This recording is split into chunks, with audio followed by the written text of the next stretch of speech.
Welcome to Rozgar Academy. Hello friends, welcome to Rozgar academy. दोस्तों, आप सभी का रोजगार एकेडमी पे स्वागत है। आज है 16 अक्टूबर और हम लोग आज के most important current affairs cover करेंगे जो कि आपके सभी अपकमिंग एग्जाम्स के लिए बहुत ही ज़्यादा बेनिफिशियल होने वाला है। तो चलिए दोस्तों, शुरू करते हैं हमारा आज का शानदार सेशन।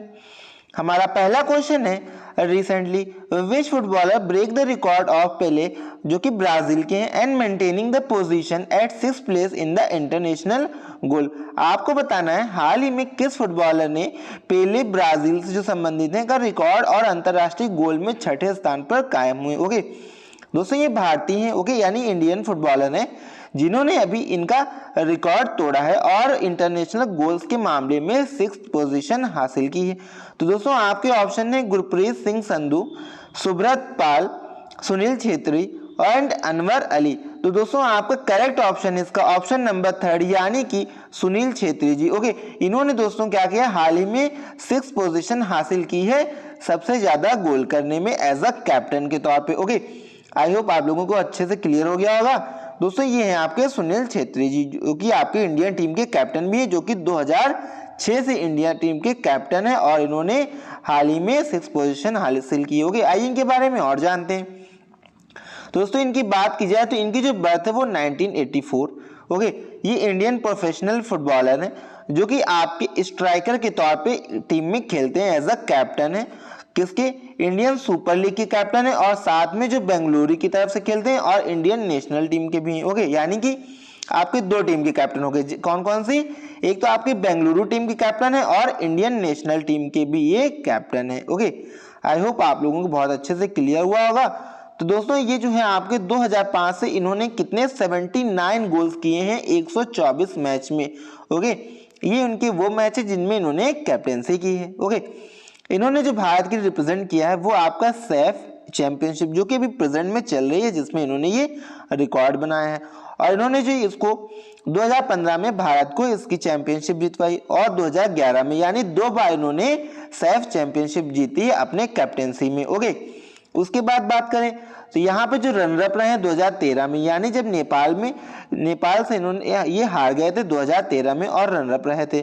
और सुनील छेत्री जी की कैप्टनसी में एक बार हम लोगों ने AFC चैलेंज कप भी जीता है 2008 में। ओके, आई होप आप लोगों को बहुत अच्छे से क्लियर हो गया होगा। 2 बार इन्होंने सैफ चैंपियनशिप जिताई है और उसके बाद प्रेजेंट में इन्होंने क्या किया है, अभी सैफ चैंपियनशिप में अभी हिस्सा ले रहे हैं और एज अ कैप्टन और 79 गोल्स अपने कंप्लीट किए, जिससे 6th पोजीशन पर आ गए हैं। आइए और जानते हैं इसमें कौन लोग हैं जो इस लाइनअप में सबसे आगे हैं। तो दोस्तों, सबसे ज्यादा जो गोल किए हैं वो हैं आपकी क्रिस्टियानो रोनाल्डो, जो कि पुर्तगाल से बिलोंग करते हैं।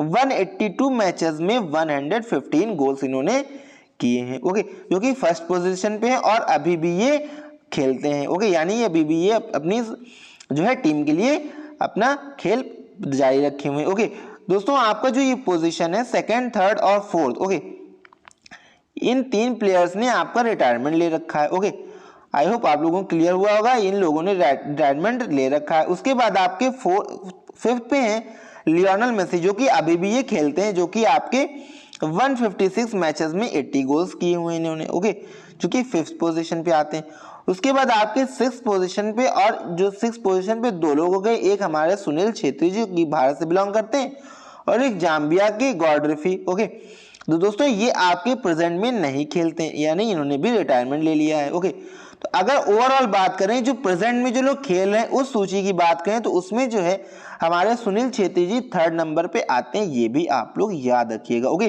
इस पे भी आपसे क्वेश्चन पूछा जा सकता है कि जो ओवरऑल अभी जो प्रेजेंट में जो प्लेयर्स जो हैं अपना खेल जारी रखे हुए उस लिस्ट में अगर बात करें तो सुनील छेत्री जी 3rd नंबर पर आते हैं और ओवरऑल बात करें तो वो 6th पोजीशन पर आते हैं। ओके, आई होप आप लोगों को बहुत अच्छे से समझ आ गए होंगे सभी चीजें।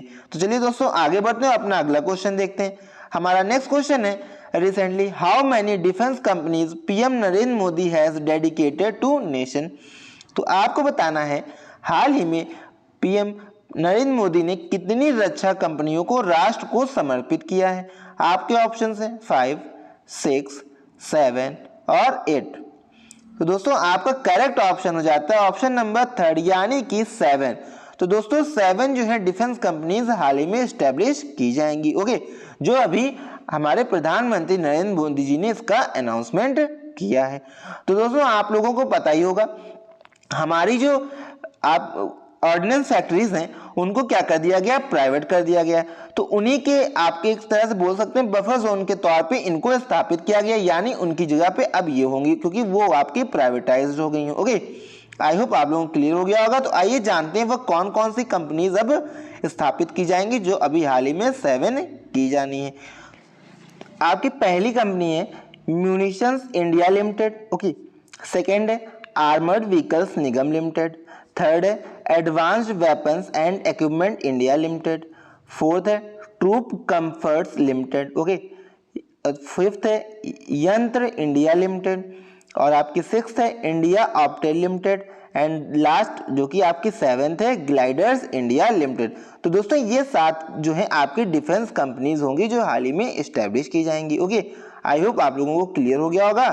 तो चलिए अपना अगला क्वेश्चन देखते हैं। हमारा नेक्स्ट क्वेश्चन है Recently, Government of India setting up National Center for Sports Science and Research in India at par with international standards for which sport?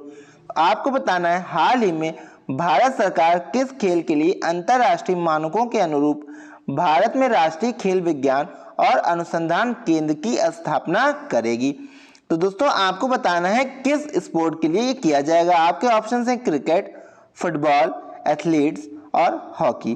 तो दोस्तों आपका करेक्ट ऑप्शन हो जाता है ऑप्शन नंबर 3 यानी कि ये आपका एथलीट्स के लिए स्थापित किया जाएगा national centre for sports science and research. Okay, I hope आप लोगों को क्लियर हो गया होगा। ये जो है आपका इंटरनेशनल स्टैंडर्ड्स पे आधारित होगा। आइए और जानते हैं इसके बारे में। तो दोस्तों आप लोगों को पता होगा टोक्यो की अपार सफलता के बाद जो है गवर्नमेंट ने इसको अनाउंस किया जो कि आपका 250 करोड़ रुपए का ये प्रोजेक्ट होगा। ओके, जिसके तहत आपका ये NCSSR की स्थापना होगी यानी national centre for sports and science and research. Okay, जो क्या करेगा हमारे जो एथलीट्स हैं उनको आप उसके वर्क में बढ़ावा दिया जाएगा जिससे कि वो और अच्छा परफॉर्मेंस कर पाए और जो भारत में जो छुपी हुई स्किल्स हैं यानी जो लोग आगे नहीं आ पाते उनको भी इसमें शामिल किया जाए। ओके, आई होप आप लोगों को बहुत अच्छे से क्लियर हुआ होगा। दोस्तों ये आपके 2.5 करोड़ रुपए खर्च किए जाएंगे किस पे, वो आपके खर्च किए जाएंगे 6 इंस्टीट्यूशंस पे अध्ययन किया जाएगा जो इंटरनेशनल जो स्टैंडर्ड्स हैं जो आपके एथलीट्स के लिए उस पे अध्ययन किया जाएगा। जिससे क्या होगा, जिससे हमारे यहाँ जो आपका ये बनाया जाएगा क्या NCSSR यानी national centre for sports science and research, उसको जो है इनके रिकॉर्डिंग यानी इनके स्टैंडर्ड्स के अकॉर्डिंग जो है आपका बनाया जा सके। ओके, आई होप आप लोगों को बहुत अच्छे से समझ आ गया होगा। तो चलिए आगे बात करते हैं इसके बारे में। तो दोस्तों जो एथलीट्स होते हैं यानी जो एथलेटिक्स है उसमें कितने इवेंट्स होते हैं। दोस्तों ये 3 पार्ट्स में आपका डिवाइड है, यानी जो एथलेटिक्स गेम है वो आपके 3 पार्ट्स में, एक आपका ट्रैक इवेंट हो गया, सेकंड आपका जंप इवेंट और थ्रो इवेंट। ये 3 पार्ट में आपका एथलीट्स डिवाइडेड होते हैं। ओके, बात करते हैं ट्रैक में क्या आते हैं। जो इसमें आपकी रेसिंग होता है, रेसिंग में जो भी आपकी रेसेस आती हैं वो सभी जैसे कि sprint, middle distance, long distance, hurdle and relay, ये सभी आपकी रेसेस हैं जो ट्रैक इवेंट्स में आ गई। फिर आपके जंप इवेंट्स में जो आती है वो हो गई आपकी long jump, high jump, triple jump and pole jump, ये सभी आपकी जंप इवेंट्स में आती है। थ्रो इवेंट्स में आपका discus, javelin, hammer, okay, hammer throw and shot put. तो आपको पता ही होगा अभी हाल ही में टोक्यो ओलंपिक में हम लोगों ने गोल्ड जीता है। ओके, आई होप आप लोगों को बहुत अच्छे समझ आ गया होगा कि आपके एथलीट्स कितने पार्ट में डिवाइडेड हैं और कौन कौन से स्पोर्ट्स इसमें शामिल हैं। तो चलिए आगे बढ़ते हैं, अपना अगला क्वेश्चन देखते हैं। हमारा नेक्स्ट क्वेश्चन है recently according to new data which country has highest number of owners of crypto currency in the world. आपको बताना है हाल ही में नए आंकड़ों के अनुसार किस देश की संख्या सबसे अधिक है दुनिया में क्रिप्टो करेंसीज के मालिक के रिलेटेड। ओके, यानी कितने लोग हैं किस कंट्री के जो सबसे ज्यादा क्रिप्टो करेंसी के ओनर्स हैं। तो दोस्तों आपके ऑप्शन है इंडिया, चाइना, अमेरिका और ब्रिटेन। तो दोस्तों इसका करेक्ट आंसर हो जाता है आपका ऑप्शन नंबर 1 यानी इंडिया में जो है सबसे ज्यादा लोग हैं जो क्रिप्टो करेंसी को अपने पास रखे हुए यानी उनके ओनर हैं। ओके, आइए और जानते हैं। तो दोस्तों ये आपका डाटा दिया है broker chooser, the broker discovery and comparison platform, इनके द्वारा जो है ये डाटा रिलीज किया गया, जिसके अकॉर्डिंग इंडिया में जो है 10.07 करोड़ लोग जो है उन्होंने क्रिप्टो करेंसी बोरो कर रखी है। ओके, उसके बाद आपका यूएसए आता है, फिर आपका रशिया आता है। ओके, जिसमें आपके 7.3% जो पॉपुलेशन है वो आपकी क्रिप्टो करेंसी ओनर्स है। ये आप लोग याद रखिएगा, इंडिया के 7.3% पीपल जो है वो क्रिप्टो करेंसी धारक हैं। याद रखिएगा, इससे आपसे क्वेश्चन पूछा जा सकता है। ओके, आई होप आप लोगों को बहुत अच्छे से समझ आ गया होगा। तो दोस्तों आप बात कीजिए, अब सबसे ज्यादा माइनिंग कहाँ पे होती है, यानी इसका जो है उत्खनन, यानी सबसे ज्यादा जो है बिटकॉइन का या क्रिप्टो करेंसी की माइनिंग कहाँ पे होती है। तो ये आप लोग याद रखिएगा, यूएसए पहले नंबर पे और अब सेकंड नंबर पे चाइना हो गया है। ओके, आई होप आप लोग बहुत अच्छे से क्लियर हो गया होगा। अकॉर्डिंग टू ये किसके है, कैम्ब्रिज यूनिवर्सिटी के अकॉर्डिंग है। ओके, तो चलिए दोस्तों आगे बढ़ते हैं और अपना अगला क्वेश्चन देखते हैं। हमारा नेक्स्ट क्वेश्चन है, recently who breaks the national record of Sunita Rani 2002 of Asiad game at Busan in middle distance 800 metre race. Okay दोस्तों, आपको बताना है हाल ही में बुसान में बनाए गए मध्य दूरी 800 मीटर दौड़ में सुनीता रानी जो कि 2002 एशियाड खेल के राष्ट्रीय रिकॉर्ड को किसने तोड़ा। यानी अभी तक जो रिकॉर्ड था वो 2002 का रिकॉर्ड था। किसका था, सुनीता रानी का रिकॉर्ड था ये, जिसको हाल ही में किसने तोड़ा, आपको ये बताना है। तो दोस्तों आपके ऑप्शंस हैं हरमिलन बेंस, माधुरी, अमनदीप कौर और स्मिता प्रसाद। तो दोस्तों इसका आपका करेक्ट ऑप्शन है ऑप्शन नंबर 1, यानी कि हरमिलन बेन जो है इन्होंने ये रिकॉर्ड तोड़ा है सुनीता रानी का, जो 2002 से बना हुआ था। ओके, किसका है रिकॉर्ड, ये आपका मिडल डिस्टेंस का रिकॉर्ड है, जो कि 800 मीटर रेस होती है। अभी हमने बात की अपने पिछले क्वेश्चन में, ये क्या है, एथलेटिक्स में आते हैं। ओके, ट्रैक इवेंट्स में आता है। ओके, तो दोस्तों आप सेकंड ऑप्शन देख पा रहे होंगे माधुरी, जिसमें लिखा हुआ है। तो दोस्तों ये जो सेकंड ऑप्शन है आपका, ये जो है इनकी मदर है, यानी हरमिलन बेंस की मदर है, जिन्होंने जो है इस इवेंट में, यानी जिसमें सुनीता रानी ने 2002 में एशियाड गेम में ये रिकॉर्ड बनाया था, उसमें ये सिल्वर विनर रही थी। ये याद रखिएगा, यानी इनकी मदर जो है वो सेकंड पोजीशन पे थी 2002 के एशियाड गेम में। ओके, आई होप आप लोगों को बहुत अच्छे से समझ आ गया होगा। तो चलिए आगे बढ़ते हैं, इनके बारे में और जानते हैं। तो दोस्तों ये आपकी पंजाब की होशियारपुर से बिलोंग करती हैं। ओके, जिन्होंने 2021 में वारंगल में जो आयोजित हुई थी नेशनल चैंपियनशिप, उसमें यह रिकॉर्ड हासिल किया। ओके, इन्होंने जो है 19 साल पुराना यह रिकॉर्ड तोड़ा है, जो कि कितने टाइम का था, 4 मिनट 6 सेकेंड का ये रिकॉर्ड था, जिसको इन्होंने हाल ही में तोड़ा है। क्या रिकॉर्ड बनाया, 4 minute 5 second and 39 nano seconds. Okay, I hope आप लोगों को बहुत अच्छे से क्लियर हो गया होगा। तो चलिए दोस्तों आगे बढ़ते हैं और अपना नेक्स्ट क्वेश्चन देखते हैं। हमारा नेक्स्ट क्वेश्चन है, recently to whom Joe Biden nominates Indian American Federal Aviation Administration official to head Air Force installation. तो आपको बताना है हाल ही में जो बाइडेन ने भारतीय अमेरिकी संघीय उड्डयन प्रशासन प्रमुख को नामित किया, प्रमुख वायुसेना प्रतिष्ठान का अधिकारी। ओके, तो आपको बताना है ये किसको नामिनेट किया इन्होंने, यानी जो कौन भारतीय जिसको ये पद दिया गया है। ओके, ये पहले क्या है, 20 साल से इन्होंने यहाँ पे एयरफोर्स को सर्विस दी है अपनी, और हाल ही में इनको FAA यानी फेडरल एविएशन एडमिनिस्ट्रेशन का हेड बनाया गया। हेड, ओके, किसका, एयरफोर्स इंस्टॉलेशन में इनको हेड बनाया गया। तो दोस्तों आपका करेक्ट ऑप्शन है रवि चौधरी, जो है इनको जो बाइडेन ने अभी हाल ही में नॉमिनेट किया है। ओके, आइए इनके बारे में और जानते हैं। तो दोस्तों Biden nominates Indian American FAA official to head Air Force installation. Okay, किसको ऐड करेंगे, एयरफोर्स इंस्टॉलेशन, जो कि इंडियन अमेरिकन है रवि चौधरी, जो कि फॉर्मर आपके क्या है, फेडरल एविएशन एडमिनिस्ट्रेशन ऑफिशियल भी रहे, यानी इसकी भी इन्होंने अध्यक्षता की, इसके भी हेड रहे हैं। ओके, आई होप आप लोग बहुत अच्छे से क्लियर हुआ होगा। इसमें वर्क क्या होगा, इसमें आपके इन्वायरमेंट और एनर्जी से रिलेटेड आपके वर्क होंगे। 20 साल हमने बात कर ली, इन्होंने एयरफोर्स में अपनी सर्विस दी है। ओके, आई होप आप लोगों को बहुत अच्छे से क्लियर हो गया होगा।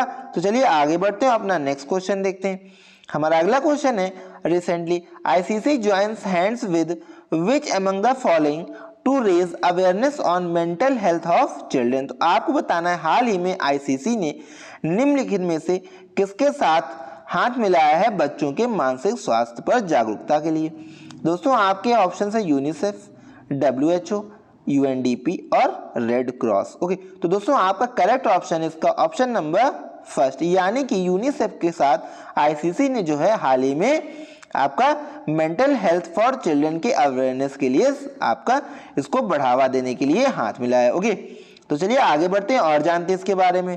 तो दोस्तों आपको लोगों को पता ही होगा कि हाल ही में क्या है, आपके ICC T20 world cup start हो रहा है, तो इसी उपलक्ष्य में इसी दौरान जो है ये अवेयरनेस बढ़ाने की बात की जा रही है। ओके, तो दोस्तों आईसीसी का हेडक्वार्टर कहाँ पे है, दुबई में है। ओके, तो ICC has partnered with UNICEF, UNICEF के साथ इन्होंने पार्टनर किया किस लिए, awareness around the mental health and wellbeing of children. Okay, and adolescent throughout the men's T20 world cup, किस दौरान, T20 वर्ल्ड कप के दौरान इसको आप रेज किया जाएगा, इसको अवेयर किया जाएगा लोगों को। ओके, ये कब से स्टार्ट हो रहा है आपका, संडे यानी कि 17 अक्टूबर से इसको स्टार्ट किया जाएगा। ओके, तो दोस्तों इसमें एक कैंपेन चलाया जाएगा किस नाम से, हैशटैग ऑन योर माइंड, क्या चलाया जाएगा, हैशटैग ऑन योर माइंड, ये आपका चलाया जाएगा, which calls for commitment communication and action to promote good mental health for every child. Okay, जिसमें क्या किया जाएगा, प्रमोट किया जाएगा, कम्युनिकेट किया जाएगा, जिससे क्या हो सके, जो मेंटल हेल्थ है चाइल्ड्स की उनको अच्छे से किया जा सके और उनको बढ़ावा दिया जा सके। ओके, तो चलिए दोस्तों आगे बढ़ते हैं और इसके बारे में और जानते हैं। तो दोस्तों T20 वर्ल्ड कप हो रहा है जो कि यूएई में और ओमान मिलके करेंगे, जो कि आपके 45 मैचेस इसमें कवर किए जाएंगे 4 वेन्यूज में। ओके, बात करते हैं इसमें जो है आपका क्या बढ़ावा दिया जाएगा, मेंटल हेल्थ एंड वेलबींग के लिए, जैसा कि हमने बात कर ली, on hashtag on your mind, ये आपका कैंपेन चलाया जाएगा। ओके, आई होप आप लोगों को बहुत अच्छे से समझ आ गया होगा। तो चलिए अगला क्वेश्चन देखते हैं। Recently India slips down by how many places in hunger index, आपको बताना है हाल ही में भारत वैश्विक भूखमरी सूचकांक में कितने स्थान नीचे खिसक गया है। दोस्तों आपके ऑप्शन से 6 स्थान पे, या 7 स्थान किसका है, या 8 स्थान, या 9 स्थान किसका है। दोस्तों इसका करेक्ट ऑप्शन है आपका ऑप्शन नंबर सेकंड, यानी कि 7 प्लेस जो है भारत ग्लोबल हंगर इंडेक्स में खिसक गया है। ओके, आइए और जानते हैं इसके बारे में। तो दोस्तों इंडिया जो है प्रेजेंट में 101 यानी 101 पोजीशन पे आ गया है ग्लोबल हंगर इंडेक्स में। ओके, ये आपके 116 देशों की सूची में 101वें स्थान पर है। और दोस्तों आप लोगों को ये भी याद रखना है कि 135 देशों का इसमें डाटा लिया जाता है, जिसमें से 116 देशों की सूची जारी होती है, उसमें आपका भारत जो यानी हमारा जो प्यारा भारत है उसमें 101 नंबर पे आया। होगी, यानी हमारे यहाँ भुखमरी बहुत ही ज़्यादा है, यानी हमारे यहाँ जो लोग हैं उनके पास जो है खाने के लिए सुविधाएं अच्छे से उपलब्ध नहीं है। दोस्तों 2020 की बात करें तो 94th पोजीशन पे थे और हम लोग 7th पोजीशन और पीछे खिसक गए। ओके, जो हमारे नेबर्स हैं जैसे कि पाकिस्तान, ये आपका 92 यानी हमसे भी अच्छा है यानी भुखमरी के मामले में। बांग्लादेश 76, नेपाल भी आपका 76 नंबर पे। ओके, यानी भारत को इसमें सुधार करने की बहुत ही ज्यादा आवश्यकता है। बात कर लेते हैं इसके बारे में और। तो दोस्तों ग्लोबल हंगर इंडेक्स जो है वो आपका क्या मेजर करता है, ट्रैक करता है आपका ग्लोबल हंगर को, यानी पूरे विश्व में जो आपकी भुखमरी है उसको जो है ट्रैक करता है हर कंट्री का। ओके, दोस्तों ये अपना रिजल्ट हर ईयर जो है यानी एवरी ईयर जो है अक्टूबर में ही रिलीज करता है। ये आपका 2006 में बनाया गया था। ओके, जो कौन जारी करता है दोस्तों, इसको जो रिपोर्ट है वो कौन जारी करता है, यूएस बेस्ड जो है international food policy research institute है, वो अपनी रिपोर्ट इसमें जारी करता है। और कौन है इसके साथ, जर्मनी और इस बेस्ड वेल हंगर लाइफ, ये भी जो है इनके साथ सहयोग से इसको जारी करते हैं। ओके, ये इनके साथ 2007 में जुड़े। ओके, उसके बाद आपका आयरिस जो है एनजीओ है वो भी इनके साथ को पब्लिशर का काम करता है। ओके, तो आई होप आप लोग क्लियर हो गया होगा। तो दोस्तों ये नाम आप लोग याद रखिएगा कि इसमें कौन कौन लोग जो है आपकी रिपोर्ट को पब्लिश करने में सहायक है। तो दोस्तों US based international food policy research institute और Germany based Welt Hunger Life 2007 से जुड़े हुए हैं, और आयरिस एनजीओ जो है ये भी इनमें को पब्लिशर का रोल अदा करता है। ओके, आइए अपना नेक्स्ट क्वेश्चन देखते हैं। हमारा अगला क्वेश्चन है which day is celebrated as world food day. तो आपको बताना है किस दिन को विश्व खाद्य दिवस के रूप में मनाया जाता है। आपके ऑप्शन हैं 15 अक्टूबर, 16 अक्टूबर, 17 अक्टूबर और 18 अक्टूबर। तो दोस्तों आपका करेक्ट ऑप्शन इसका ऑप्शन नंबर सेकंड, यानी कि 16 अक्टूबर को आपका वर्ल्ड फूड डे यानी विश्व खाद्य दिवस मनाया जाता है। ओके, आइए इसके बारे में और जानते हैं। तो दोस्तों ये आपका हर साल 16 अक्टूबर को मनाया जाता है। क्यों मनाया जाता है? क्योंकि दोस्तों 16 अक्टूबर 1945 को आपका FAO यानी फूड एंड एग्रीकल्चर ऑर्गेनाइजेशन की स्थापना हुई थी। ओके, कब हुई थी? 1945 16 अक्टूबर को। ओके, जिसका फोकस क्या होता है? ग्लोबल हंगर जो है उसको आपको खत्म करना, यानी उसको इरेडिकेट करना पूरे वर्ल्ड से। ओके, और इसकी जो थीम रखी गई है इस बार वो है आपकी celebrating food heroes together, our action our future. ये आपकी 2021 की वर्ल्ड फूड डे की थीम रखी गई है। आइए अगला क्वेश्चन देखते हैं। हमारा नेक्स्ट क्वेश्चन है recently at which place 8th ministerial meeting of India US economic and financial partnership dialogue held.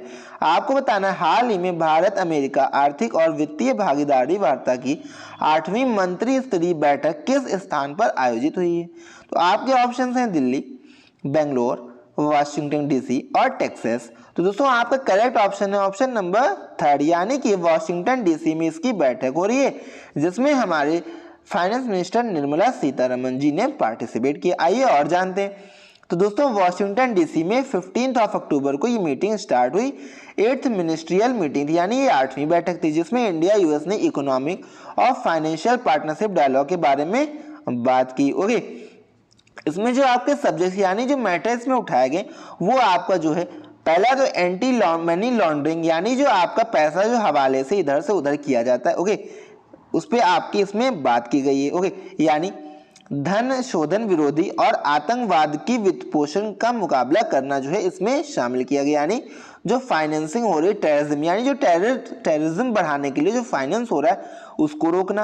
Okay, और जो मनी लॉन्ड्रिंग, यानी जो मनी लॉन्ड्रिंग होती है, यानी जो पैसा हवाला किया जाता है इधर से उधर, यानी एक देश से दूसरे देश ट्रांसफर किया जाता है, उसको भी रोकना। ये इसमें वार्ता की गई, इस पे यानी इस पे जो है बैठक में इस पे बात की गई है। ओके, अब बात कर लेते हैं इसमें कौन शामिल था। तो दोस्तों हमने बात करी भी हमारे यूनियन मिनिस्टर ऑफ फाइनेंस कौन है? निर्मला सीतारमन जी, उन्होंने इसमें पार्टिसिपेट किया। और US की तरफ से उनके ट्रेजरी जो सेक्रेटरी हैं वो कौन है? वो है आपके जेनेट येलेन, उन्होंने इसमें पार्टिसिपेट किया। ओके, आई होप आप लोगों को बहुत अच्छे से क्लियर हो गया होगा। तो दोस्तों आज का सेशन यही समाप्त करते हैं। आई होप आप लोगों को आज का सेशन बहुत ही शानदार लगा होगा।